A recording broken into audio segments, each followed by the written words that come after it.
નમસ્કાર, dB live ન્યૂઝમાં આપનું સ્વાગત છે। ડીબી લાઈવ ન્યૂઝની વિશેષ રજૂઆત ભક્તિ કી શક્તિમાં આજે આપણે પંચમહાલ જિલ્લામાં આવેલું શક્તિપીઠ પાવાગઢની મુલાકાતે છીએ। પાવાગઢ એટલે ડુંગરનો એક રળિયામણો વિસ્તાર। સ્થાનિક દ્રષ્ટિએ જોવા જઈએ તો પાવાગઢ એટલે એક ડુંગર, પરંતુ ધાર્મિક દ્રષ્ટિએ પાવાગઢનું મહત્ત્વ કંઈક અનેરું છે। ઇતિહાસની અંદર ડોક્યું કરીએ, આપણા વેદ પુરાણોમાં જોવા જઈએ તો આ કથા ભગવાન શિવ અને પાર્વતી માતા સાથે જોડાયેલી છે। માતા પાર્વતીના પિતા દક્ષ પ્રજાપતિએ યજ્ઞનું આયોજન કર્યું હતું અને એ યજ્ઞમાં દરેક દેવતાઓને આમંત્રણ આપવામાં આવ્યું હતું, પરંતુ પોતાની પુત્રી સતી એટલે કે માતા પાર્વતી અને તેમના જમાઈ શિવજીને આમંત્રણ આપવામાં નહોતું આવ્યું। આ કારણે માતા પાર્વતી આમંત્રણ વિના પણ શિવજીની રજા લઈ અને પોતાના પિતા દક્ષ પ્રજાપતિને ત્યાં યજ્ઞમાં હાજરી આપવા માટે જાય છે। દક્ષ પ્રજાપતિ શિવજી પ્રત્યે એક પ્રકારની ગ્રંથિથી જોડાયેલા હતા અને એક પ્રકારની ગ્રંથિ ધરાવતા હતા।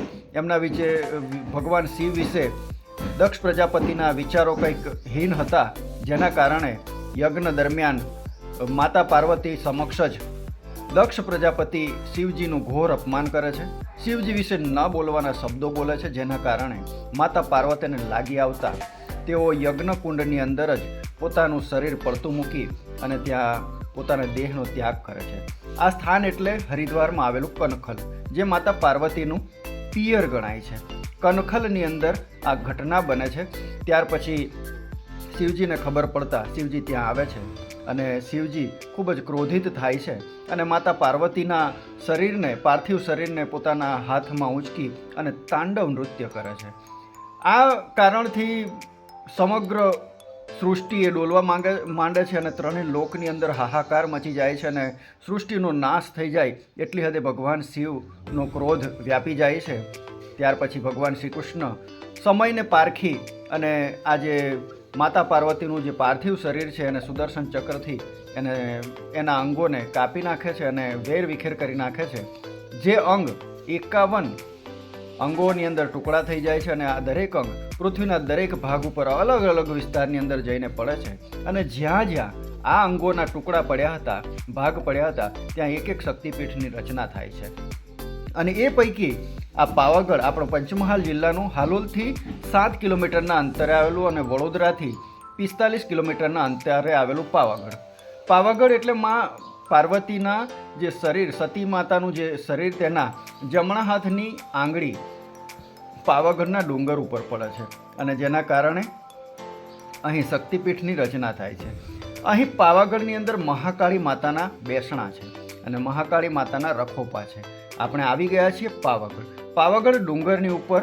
આ રીતે જોવા જઈએ તો ખૂબ જ સુંદર દુકાનો આપણને જોવા મળે છે, જે દુકાનોની અંદર એટલી સરસ વસ્તુઓ મળે છે, જો કે ભાવ બાબતે આપણે કંઈ કહી શકતા નથી, કારણ કે એ લોકો નીચેથી અહીંયા સુધી ઉપર લાવવાનો અમને ખર્ચો લાગતો હોય છે। ઘણા બધા ભાવિક ભક્તોનું કહેવું છે કે અહીંયા ભાવ ડબલ લેવામાં આવે છે, એટલે એ બાબતે આપણે કંઈ કહી શકતા નથી। ગ્રાહકોએ પોતાની સમજ શક્તિનો ઉપયોગ કરી અને જરૂરિયાત પૂરતી ખરીદી કરવી। બાકી તો ડુંગરની ઉપર ચડાવવાનું એમને કાર્ટેજ લાગે છે, એટલે એ કારણથી ભાવ અહીંયા વધારે લેતા હોય એવું એક અનુમાન લગાવી શકાય। તો આપણે પાવાગઢમાં આવી ગયા છે। પાવાગઢમાં રોપવે દ્વારા પણ આવી શકાય છે અને પગથિયા ચડીને પણ આવી શકાય છે। પગથિયા ચડીને જો આવીએ તો 1800 પગથિયા ચડવા પડે છે અને ત્યાં રસ્તાની અંદર આપણને ઘણી બધી ઐતિહાસિક જગ્યાઓ જોવા મળે છે। 500 વર્ષ પહેલાંનો ઇતિહાસ જે આ પાવાગઢના ડુંગરમાં ધબોરાયેલો પડેલો છે। પતઈ રાજા પતઈસિંહ રાવળ એનું અહીંયા 500 વર્ષ પહેલાં જે રાજ્ય હતું અને ત્યારબાદ મોહમ્મદ બેગડાએ ગુજરાત ઉપર ચઢાઈ કરી। મોહમ્મદ બેગડાએ ગુજરાતની અંદર પાવાગઢ અને જૂનાગઢ 2 રાજ્ય ઉપર ચઢાઈ કરી અને બંને રાજ્યને જીતી લીધા હતા, જે પૈકી પાવાગઢને જીતી અને ચાંપાનેર નજીક તેણે એક નગરની રચના પણ કરી હતી। ત્યાર પછી અહીંયા મુગલ શાસન આવ્યું હતું, પરંતુ 500 વર્ષ પહેલાં કહેવાય છે કે માતાજી મહાકાળીજી પતઈસિંહ રાવળને સાક્ષાત દર્શન આપતા હતા અને અહીંયા પાવાગઢમાં નવરાત્રિ દરમિયાન માતાજી સાક્ષાત પોતે હાજર ગરબા રમવા માટે પણ આવતા હતા। એ સ્થળ એટલે આ પાવાગઢનો નજારો ઉપરથી દેખીએ તો સમગ્ર હાલોલ સહિતનો આખો વિસ્તાર આપણે જોઈ શકીએ છીએ અને ઘોઘંબા તાલુકા નજીક અને હાલોલ તાલુકાના ઘણા બધા ગામડાઓમાંથી પાવાગઢ આપણને દૂરથી દેખાતો હોય છે। ઘણા બધા સ્ટોલ અહીંયા જોવા મળશે, ઘણી બધી વસ્તુઓ જોવા મળશે. આપણે આવી ગયા છે દુધિયા તળાવ. રોપવેમાંથી ઉતરી અને આ બધા દુકાનોનો નજારો દેખતા દેખતા આપણે પહાડની ઉપર મંદિરની નજીક જઈએ એટલે આ દૂધિયું તળાવ આવે છે. કહેવાય છે દૂધિયું તળાવ, પણ અહીંયા પાણી દૂધ જેવું નથી હોતું. લોકોની એવી માન્યતા હોય છે કે દૂધિયું એટલે દૂધ જેવું પાણી હશે એટલે દૂધિયું કહેતા હશે, પરંતુ અહીંયા તો લીલુંછમ સેવાળવાળું પાણી, અને એ પણ કાયમ ગંદુ જ પાણી હોય છે. જે અહીંયા સ્થાનિક લોકો વપરાશ કરતા હોય એ પાણીનો બધો નિકાલ અહીંયા હોય છે. અહીંયા એક વૃક્ષને પણ આપણે જોઈએ છીએ જ્યાં ભક્તો પોતાની આસ્થા પ્રમાણે ચૂંદડી બાંધી અને માનતાઓ રાખતા હોય છે. વડનું આ ઝાડ છે અને કહેવાય છે કે અહીંયા આ માનતા પૂરી થાય છે. કામધેનુ ગાય કાયમ અહીંયા દેખવા મળે છે, જેના માલિક અહીંયા બેસી અને ભક્તો જે કંઈ આપે એમાંથી પોતાનું ગુજરાન ચલાવતા હોય છે. દુકાનો ઉપર આવી રીતે દુકાનદારો પોતાની દુકાનો સજાવી અને બેઠા હોય છે. આવી ગયા છીએ આપણે પાવાગઢની ટોચ ઉપર. અહીંયાથી પાવાગઢના મુખ્ય મંદિરમાં જવાના પગથિયાની શરૂઆત થાય છે અને પાવાગઢની આ ટોચ છે. પાવાગઢની ટોચ આપણે જોઈ રહ્યા છીએ, ભાવિક ભક્તોનો ધસારો જોઈ રહ્યા છીએ. આજે આપણે આવ્યા છીએ મંગળવારના દિવસે. આમ તો શનિ રવિ અહીંયા આવવું બહુ અઘરું છે, કારણ કે શનિવાર અને રવિવાર લાખો ભક્તો અહીંયા ઉમટી પડતા હોય છે, એટલે દર્શન કરવામાં ઘણી ભીડ રહે છે.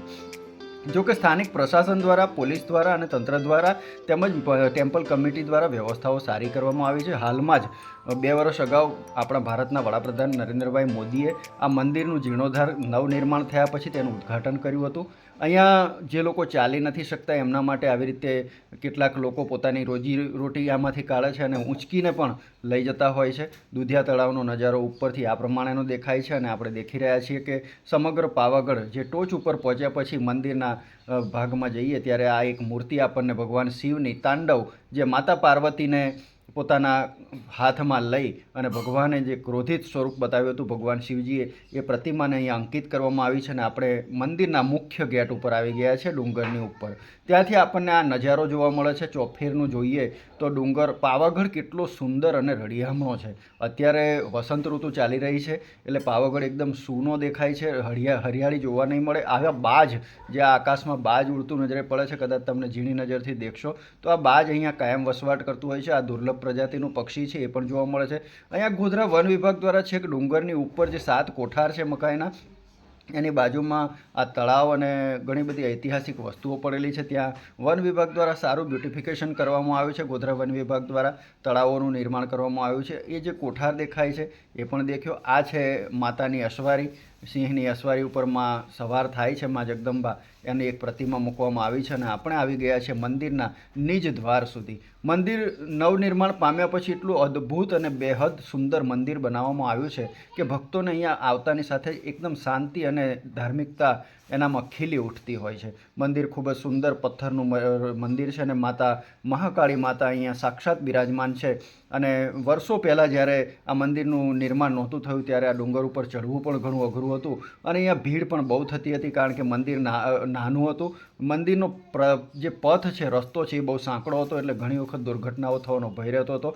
માતાજીના દર્શન કરી લઈએ.